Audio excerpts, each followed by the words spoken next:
Et pour faire le plein d'énergie positive, c'est Sylvie Lecalvez qui nous rejoint comme chaque semaine. Sylvie du magazine Village. Et on va aller au jardin ce matin.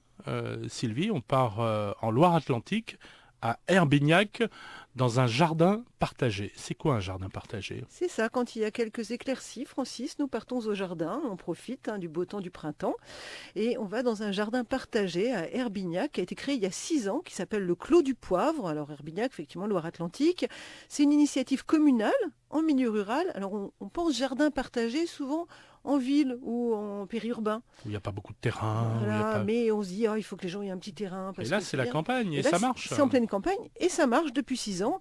Alors c'est même très innovant puisqu'il y a de la culture sur butte avec du paillage. Ils font des fruits, des plantes aromatiques qu'ils cultivent en commun.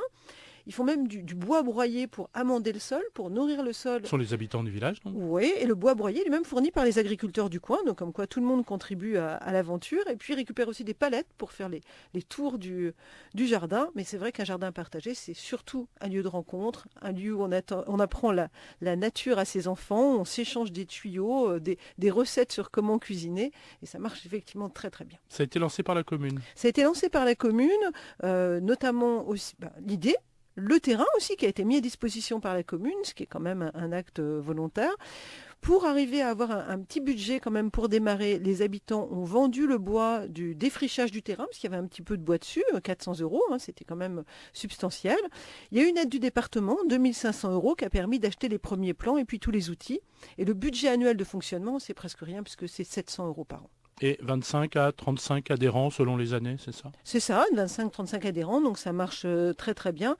Et c'est vrai que c'est tout à fait transposable dans n'importe quel village de France. Et ce sont des jardins qui se multiplient en France. Qui se multiplient, ça fonctionne, c'est vraiment pas cher. Et il y a une vraie demande là, en ce moment là-dessus. C'est pas chacun sa petite parcelle. Pour son petit jardin côte à côte, comme on a pu le voir à l'époque des jardins ouvriers, c'est un jardin partagé où tout le monde fait quelque chose en commun. Et c'est beaucoup plus qu'une production de légumes. Voilà, c'est une production d'amitié aussi. Créer un jardin partagé, un article à retrouver dans le numéro 127 du magazine Village. Bon week-end à vous, Sylvie, et à la semaine prochaine. À la semaine prochaine, Francis.